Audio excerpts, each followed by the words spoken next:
Hello and welcome to 360 Sports on Trust TV. I am Emmanuel Fashimi.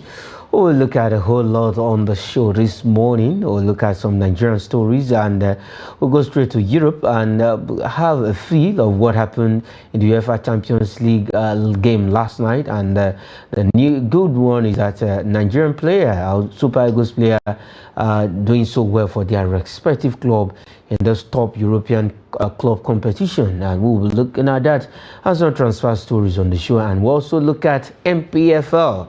Yes, they are midweek games, and we'll look at those games for this evening. That is the Nigerian Premier Football League and other stories that are making the round in the world of sports. But let's start from Cherry News. Yes, over the weekend, this team actually did so well for themselves, giving a good account of themselves at the Kahanga Oval in Kigali, Rwanda. Yes, picking one of the slots, one of the tickets from the continent of Africa to represent Africa, and then Nigeria the cricket under 19 women's World Cup that will happen in Malaysia come 2025. And it's still a cherry one. The team landed in Nigeria just yesterday, and from that federation, that is Nigerian Cricket Federation, the president of that federation, Uyi Akpata, is actually beckoning on the government and other individuals to come to the support of the team.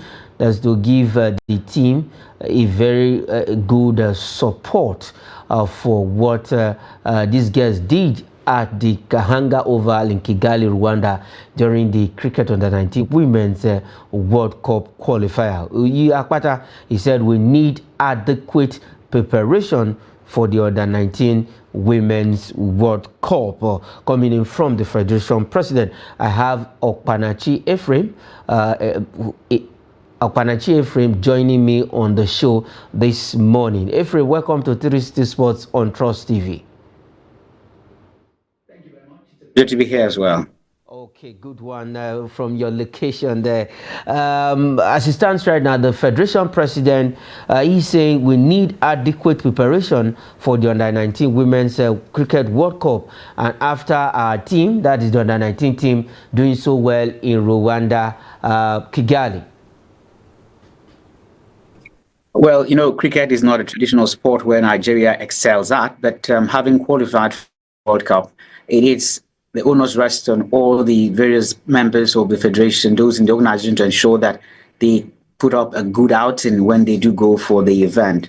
Like I said, traditionally, the Southern Africans, they do have strength in these games, and we have gone and have picked up a ticket. Like with every other sport, if you're going for a competition, you have to prepare very well. We had a disastrous outing at the Olympics. If you don't want to have a repeat of that, then early preparations are exactly what you need. And I'm glad the Federation is saying, look, we need to go for this. So that's the way to go, actually. Okay. Now, like you mentioned, cricket is not that popular here, but I think the Federation have been doing well to make sure that cricket becomes a household name in Nigeria. And so far, so good. They have also been doing well on the continent of Africa. For the first time that we have cricket debuting at African Games in Ghana, we won a bronze medal. What's the way forward? What other avenue can we explore to see that cricket becomes a sport that at least you and I can, we know everything about cricket.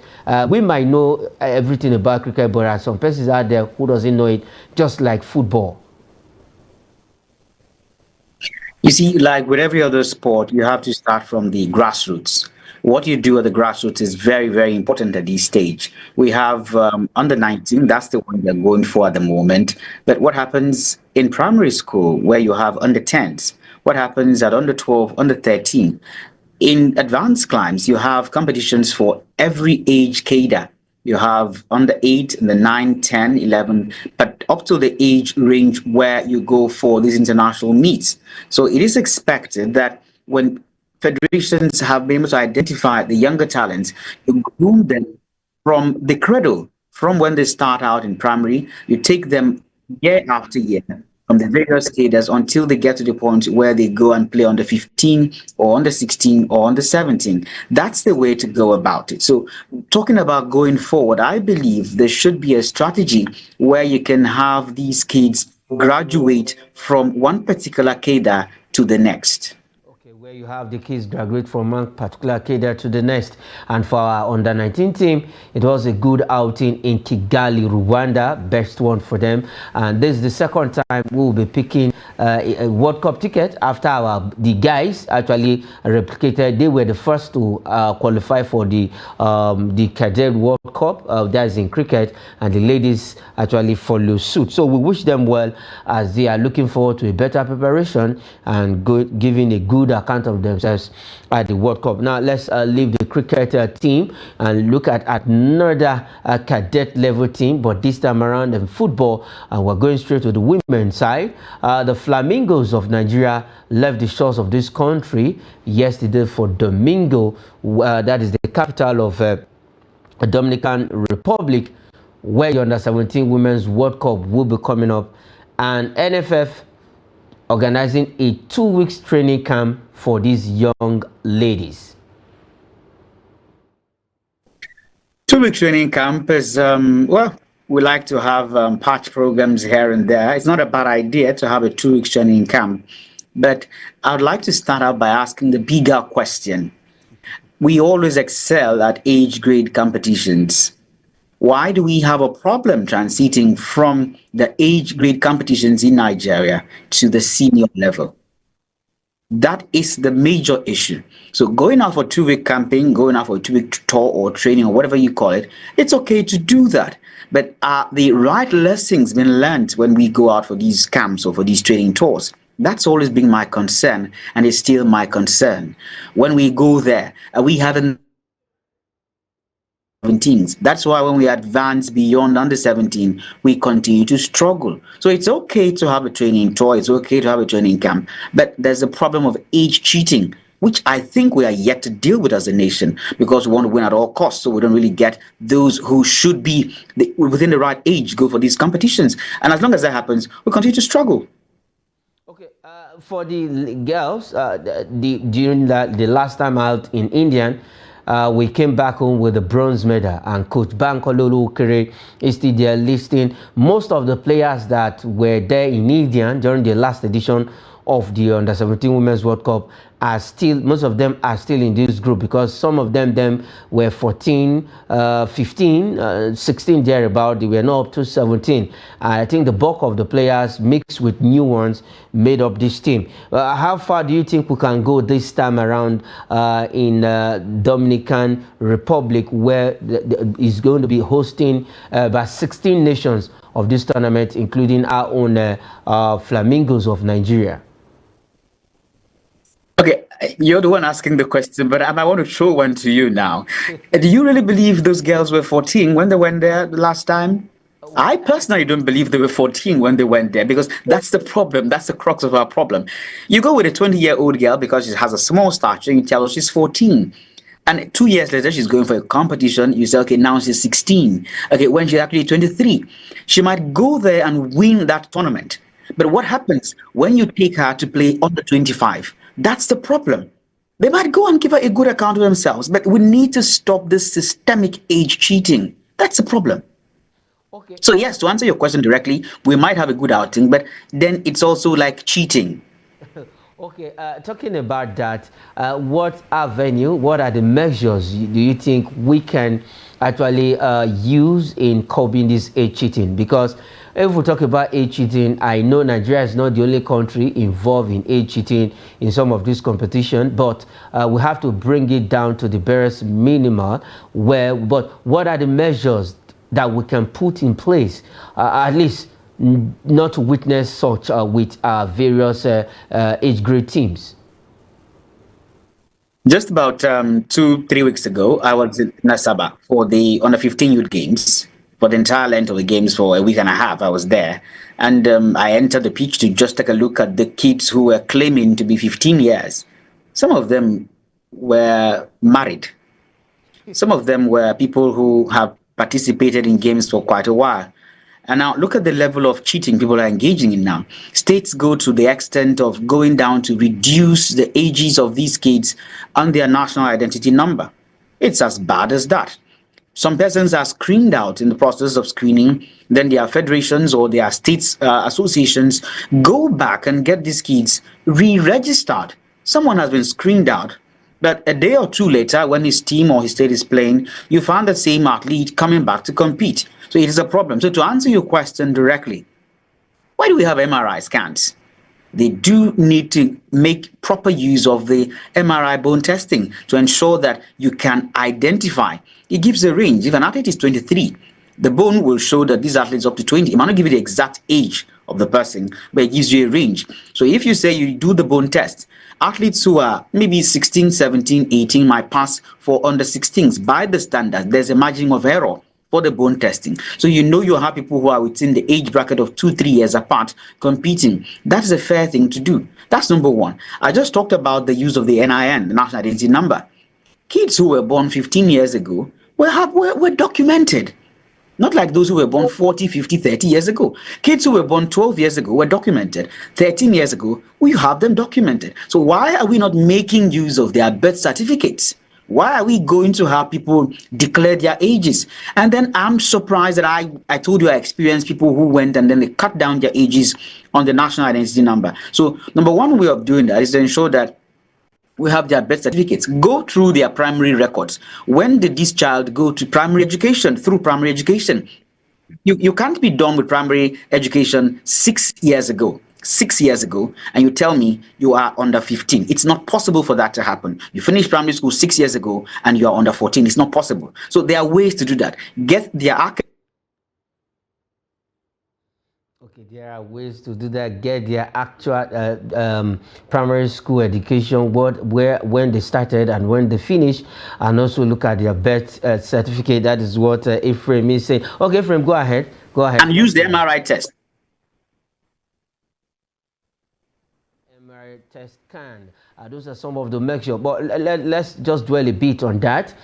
From Aksaba, you were there. A lot of athletes were sent home, and the way, because some persons frown at the way athletes were screened, just mere looking at the athletes. They will just ask you can go, or there was no proper screening of this athlete. Since you have the first, the ministry going forward, should they employ that MRI scan, or that they should add other measures to it to screen these athletes?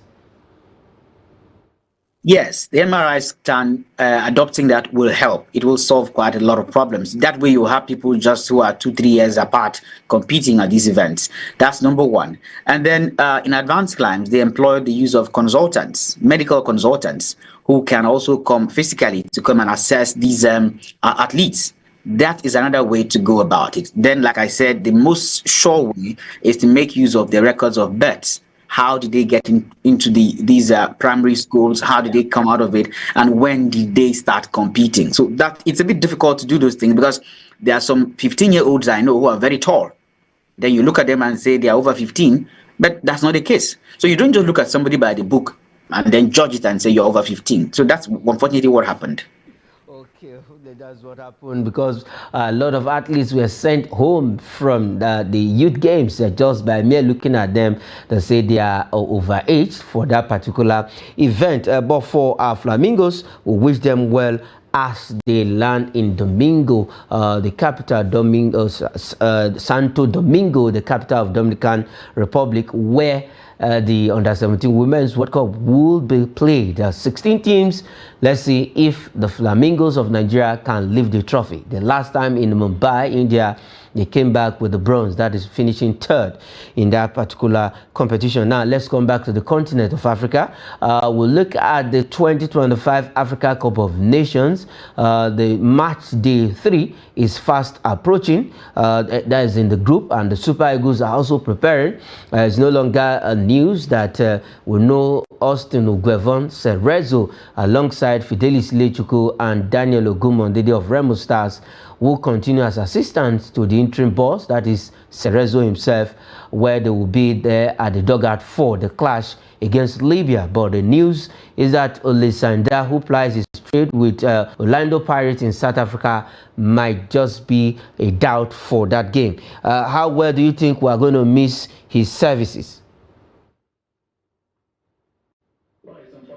You miss a player for a big game like this, because Nigeria has to win these games and then proceed, of course, beyond the AFCON to move to the World Cup qualifiers.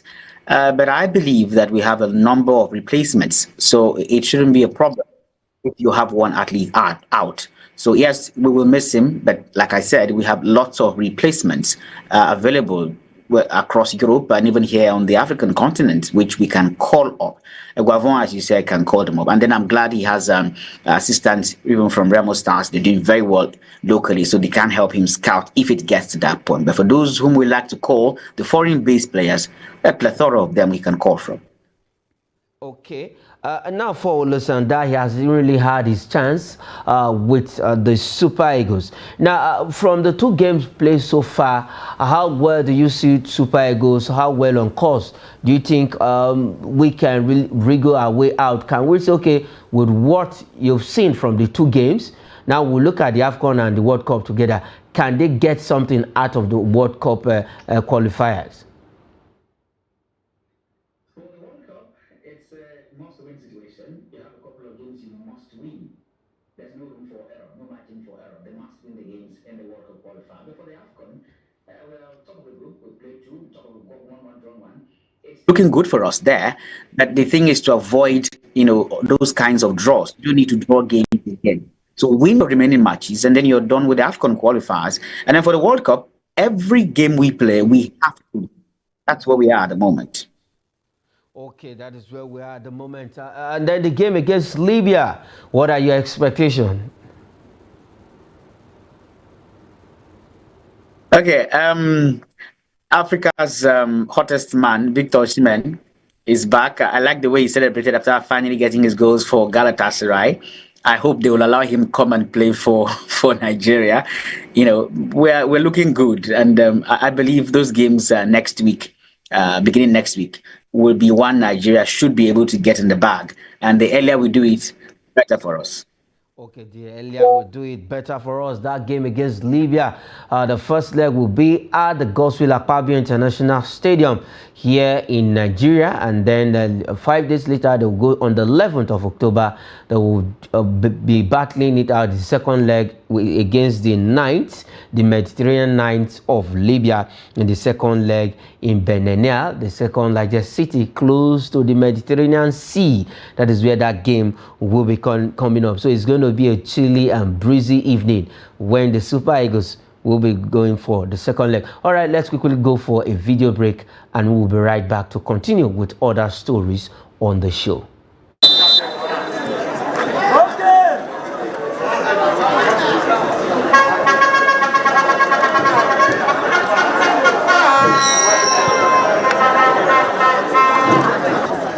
Right, 2 minutes played already. Right here at the Barry Stadium. The game between Benifacia and their team, and I need a full 3 points today as a guide to the passage into the Super 4. And when you get here, please look at the broker in the game between Benifacia and my future advantage. It's ridiculous. Alright.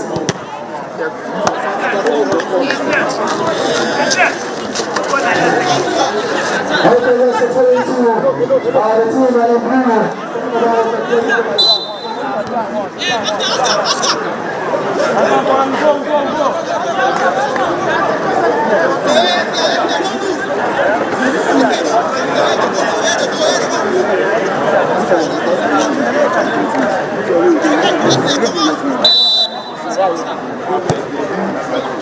We're going into the box.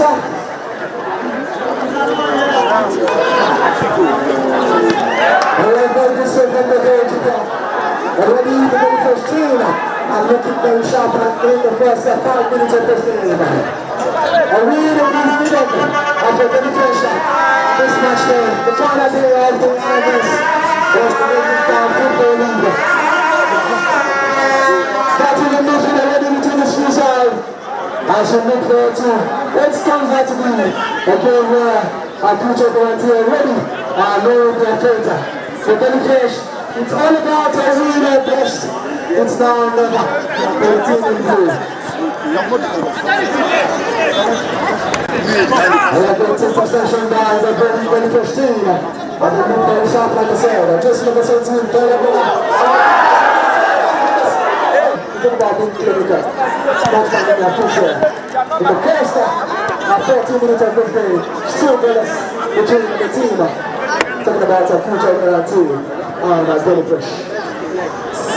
Then you like you're the simple masterclass. Looking by 1 goal to 0.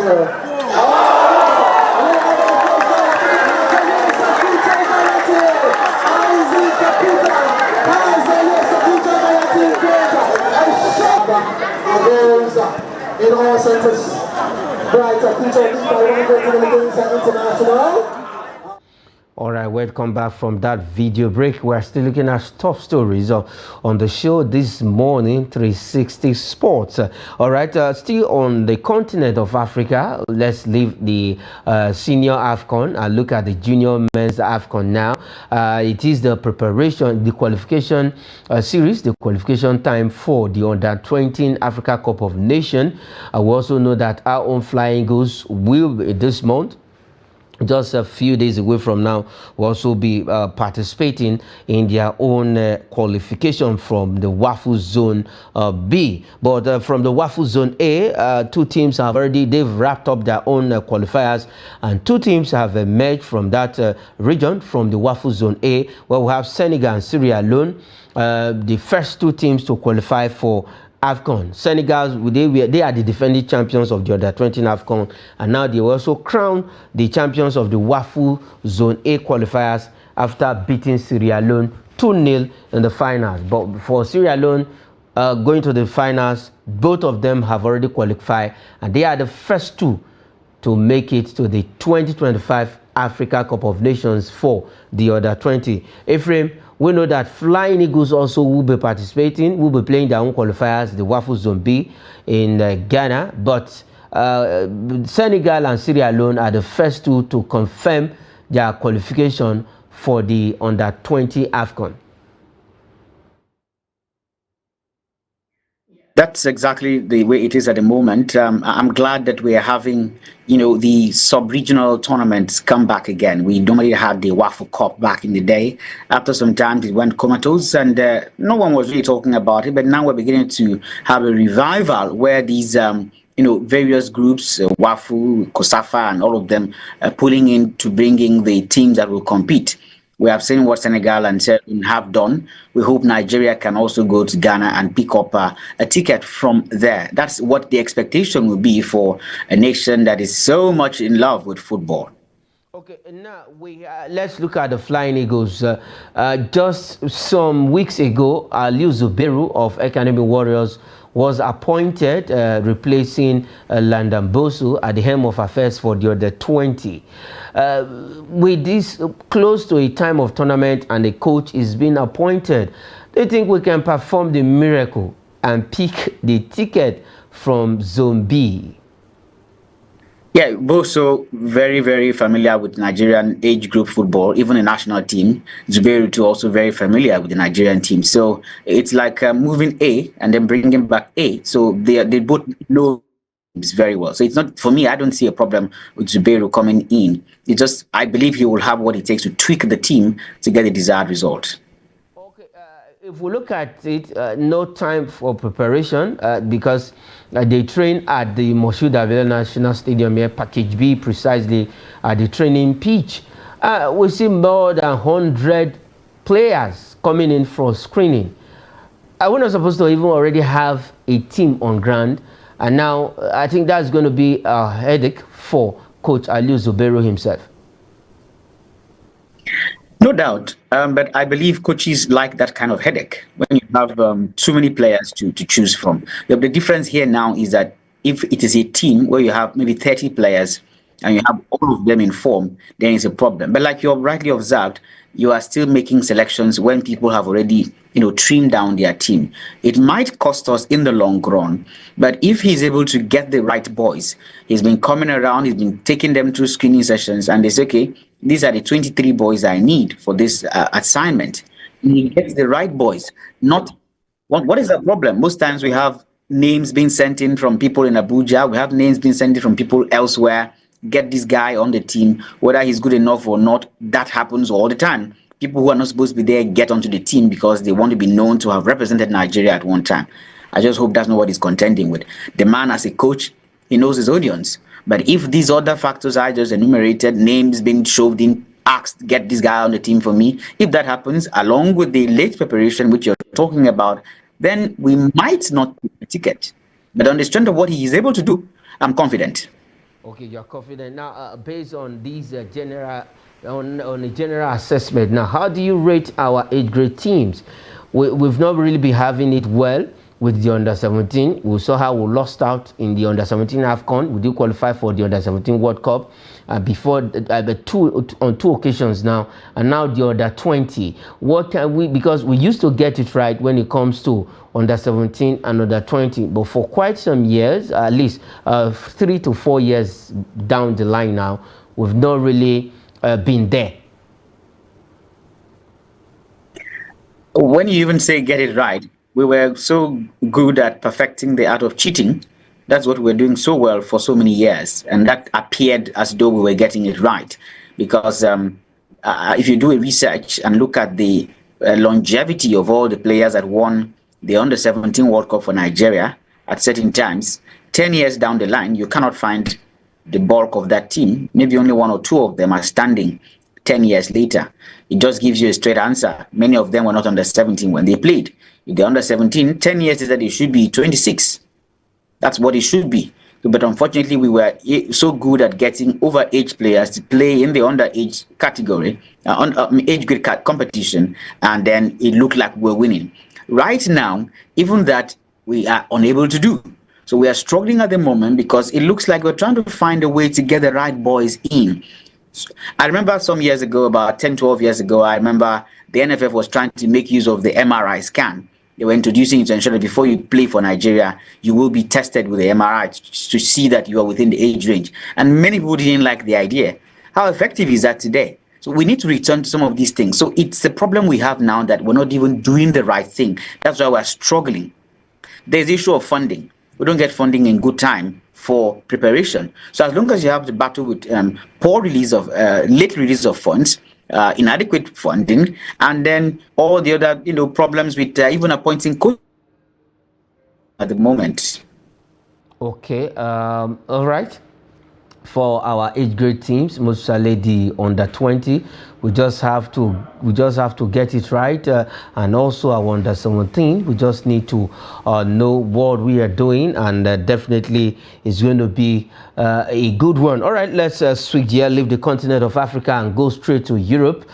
This time around, it was the UEFA Champions League games last night.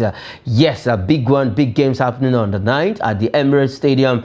It was a big one between the two giants in Europe, Arsenal and PSG, and Arsenal took all 3 points at the Emirates Stadium in England, and Manchester City went away to Slovan Bratislava getting the win. But we'll look at that. But first, let's look at this story, and it is a cheering news for our own Super Eagles team because it gives you the confidence of your players going forward. For Victor Boniface scores his first Champions League goal in a win over AC Milan at the Bay Arena. They continued their unbeaten run at that particular ground in Germany.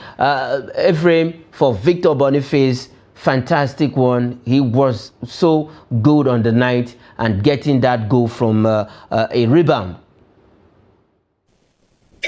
Yeah, for every striker, you would like to, go to the biggest stage, which is the Champions League in Europe for their football competition and get a goal.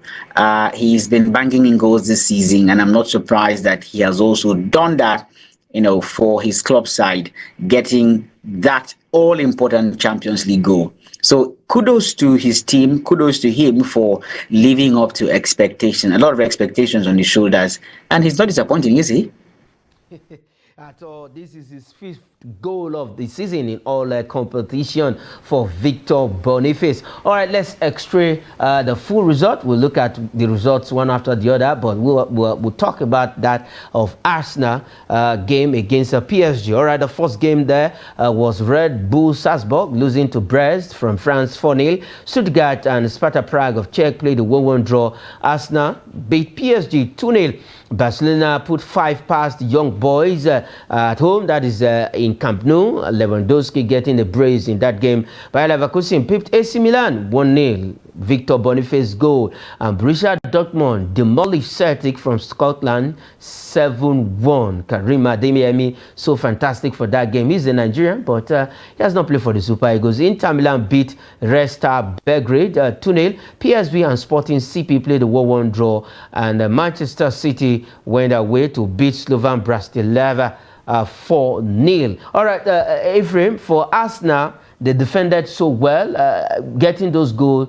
They played a very compact football, and they took all the 3 points at stake at the Emirates Stadium. And Arsenal, to me, are looking so good. At least they are looking so good, better than what we saw last season. Last season they were good, but this time around, I think they are better. Yes, Mikel Arteta has played second fiddle to Pep Guardiola for a while now in the Barclays Premiership in England, and this looks like a year when he might just nick one over his former boss, because don't forget he was assistant to Guardiola at Manchester City just a couple of years ago. Arsenal, they look like they are in their elements, and it's also good for them that if you look at the local competition in England, they are par now with Manchester City all on the same number of points. So taking that form to Europe is also a very good one for Mikel Arteta. This might just be his year to win something big, either the Premier League or the Champions League. I know he wants to win either of them if possible, but of course he's competing with some. I hope for his career he can get one, either the Champions League or the Premiership this season. Okay, for Arsenal, for PSG now, let's look at PSG. What do you think went wrong for that team against Arsenal at the Emirates? They only met a better side because I tried to switch from games between games yesterday, and looking at their game, they played their usual football, but Arsenal were more hungry. Arsenal wanted the game more. That's exactly what happened. Arsenal defended resolutely, and you have to credit Arteta for that. They are attacking very well and defending very well. This is something Mikel Arteta has been able to build into his team, attacking and defending. That's where PSG was lacking yesterday. Okay, that is where PSG was lacking. And then let's look at Victor Boniface and AC Milan itself at that game. And for another young manager, I will call him a young manager, that is for Xabi Alonso with Bayer Leverkusen. They continue their unbeaten record at home in Europe and also in domestic competition. For Xabi Alonso, a lot of persons looked at this team and they were saying they will not be able to replicate what they did last season. But I believe they've started well this season, though they've lost a game, breaking that unbeaten record during the Europa League final and what have you. But they still carry on. For Xabi Alonso, what do you think is working for him with this team, Bayer Leverkusen? The experiences of Xavi have been very, very critical. Who did he play under? Who did he work with as a footballer? He worked under the very best from his playing days at Liverpool. You saw the coaches he played under at Liverpool. You bring in a Benitez there. You bring in all the guys he worked with there. So with the experience he garnered from working with these players, playing for them. He was a midfield master back in the day, a holding player. So he has taken that experience into coaching, and it's paying off for him. He had an incredible run last season. Some people thought it was a fluke, but you are seeing him sustaining that in this new season. So kudos to Xavi for what he's doing at Leverkusen. Okay, Manchester City now. Rodri is out of the season, and now do you think in that game against Slovan Bratislava, he said though they won 4-0 on the night, but was it a convincing one for you? Do you see any signs of them really suffering? Maybe Rodri not being part of this team for the whole, as in who's not going to be part of this team for the whole of the season? I couldn't, access Manchester City properly because of the team they turned out. You have somebody, getting his first goal for Manchester City yesterday. Young people, boys came into the setup. It's not the 11 he starts with every weekend in the Barclays Premiership. So I'll wait to see him start first 11, 1 or 2 more games after now in the Premiership. Then I'll understand whether City will struggle or if they are struggling without Rodri. But for now, he just played some young boys last night and they still got the results done for him. He brought in a Doku. Doku is not a starter with him. The regular starters we had there was maybe Haaland. Foden has been, kept playing on the fringes this season. Foden started. Even Gundogan started yesterday. These are players that have not been starting every single game for him over the past couple of weeks. But in the absence of, the regular starters, which I believe he rested, they had that very good result. So I will wait to see what happens.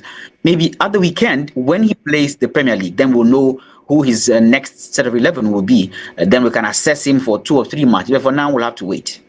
We have to wait. Red Bull Salzburg lost the Bears. Stuttgart 1-1. Arsenal beat PSG 2-0. Barcelona 5-0 against Young Boys. Bayer Leverkusen 1-0 against AC Milan. Borussia Dortmund hammered Celtic 7-1. Inter Milan brushed aside Red Star Belgrade 4-0. PSV and Sporting shared the spoils. Playing a 1-1 draw. And Manchester City winning away to Slovan Bratislava 4-0. All right, let's leave the UEFA Champions League result and turn back home. Let's go straight to the Nigerian Premier Football League. We have 2 games for this evening in the Nigerian Premier Football League.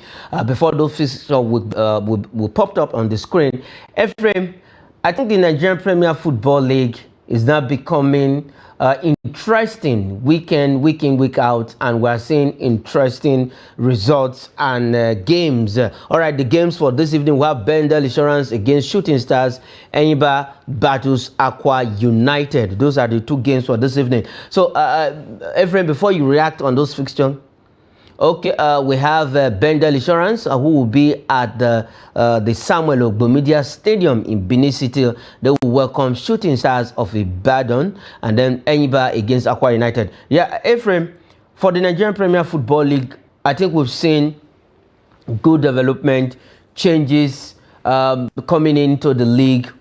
At least the league is now becoming better and better week in, week out. We can see away wins, we can see home draws. And teams have started scoring goals. Absolutely. And if you talk about that, you look at Remo Stars. They've been very consistent for the past 3 seasons. The only shortfall is that when they go on the continent, they've not been able to replicate that form. It was particularly heartbreaking for them this season when they fell short just in the qualifiers in the Champions League. But we must credit them for what they're doing, as well as the Nigerian Football League. In the past, it was almost impossible to get away draws or away wins. But Remo has played 4 and won 4 this season. So it tells you that something is definitely happening right in the Nigerian Premier League. And you look at the fixtures between Better Insurance and Shooting Stars and Enyimba and Aqua United. Let's see how it pans out. Okay, now, last weekend we saw 2 away wins, and then we saw about 3 draws for match day 3, match day 4, I beg your pardon, and we've recorded already. We have 4 match days, and we've recorded more than 7 away wins alone. Where do you think, or do you think we still need improvement in the Nigerian Premier Football League? Well, definitely, officiating still needs to improve better than it is. It has improved, it's still improving, and there's still room for more improvement. Officiating has to improve. Then you move away from officiating, you talk about the quality of infrastructure we deploy. Some pitches are not as good as they should be, so the owners of these various clubs need to do more generally for the tough, because poor pitches or bad pitches make for football that is bumpy or not smooth. So those are areas we need to work on, talking about generally in the league. Then away from officiating and these things, we have to look at the conditions. Matches are played in such a way that players have to travel for very long journeys before they play these games. I think the fixture should be scheduled in such a way that when you travel maybe 200 kilometers today, you don't have to start traveling 600 kilometers 4 days later. I think that's what they need to work on. They have tried a bit with that, but there's room for more so the players don't get fatigued even before the games. These are a few of the areas that, if really paid attention to, then again, most importantly, we need to cover these matches properly so that people can see real time what happens. That way, issues of referees fixing matches will be greatly dealt with. Okay, issues of referees not officiating games very well will be dealt with, but we've seen improvement, like you mentioned, Ephraim, in the Nigerian Premier Football League since last season, and that improvement continues this season, and it's something that we want. We want the glory days of the Nigerian Premier Football League to come back, where the stadiums will be packed full. Go there, watch games free, as in without violence, enjoy the game, football at its best, entertaining, and what have you. Kudos to Remo Stars, 4 out of 4, and it's a good one. They are giving a very good account of themselves this season in the Nigerian Premier Football League. So Aqua United against Enyimba away, and then Bendel Insurance, the Benin Arsenals, will be at the Samuel Ogbomdia Stadium to welcome Shooting Stars, or you call them 3SC, of Ibadan. All right, let's look at some transfer stories on the show.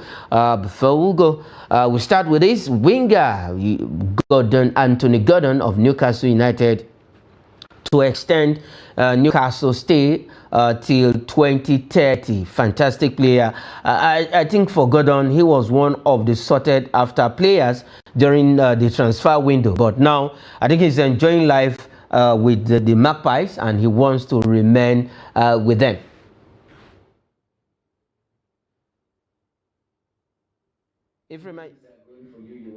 And get the most, or make the most out of it. So for Gordon, if he decides to stay and say, I'll be here to 2030, it's not a bad one. If he has another good 1-2 seasons, you see some other clause might come for him. So he has made, for me, the right decision, the one he could have made at this stage of his career.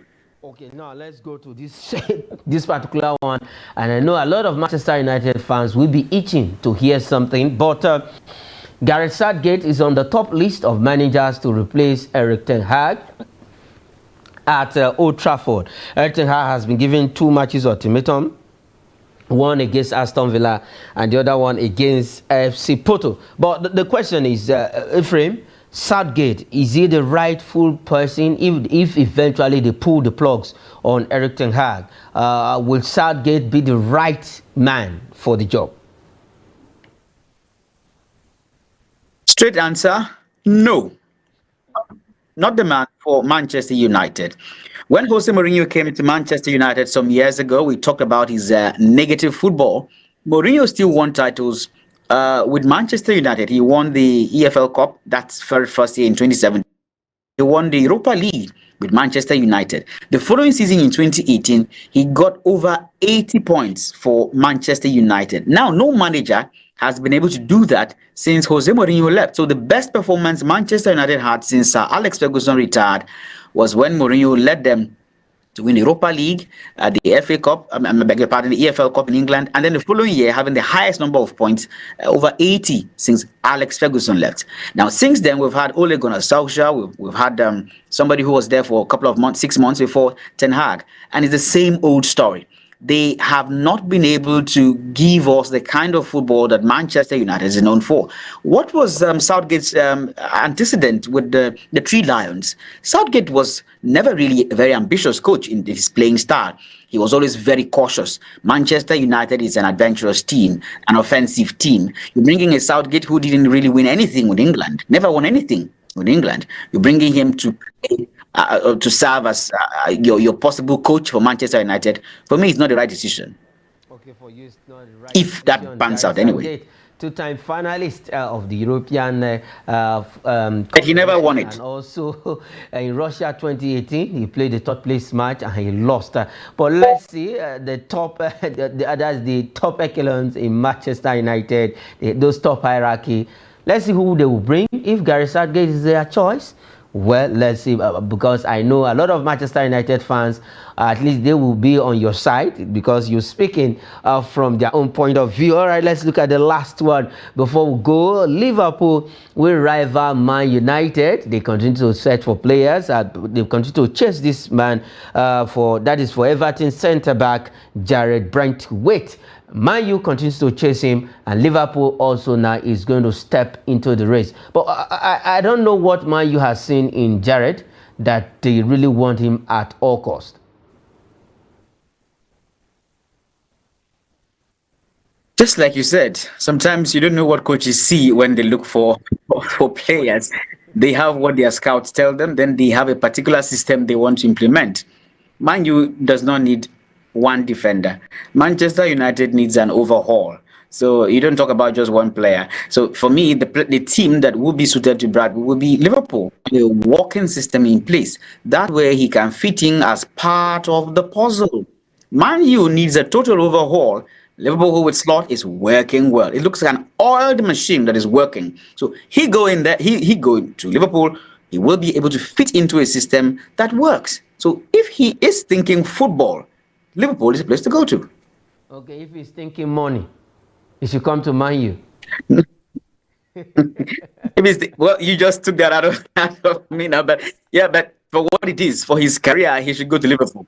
Okay, for his career, he should go to Liverpool. I pray Manchester United fans Yes. will not look for you from your location.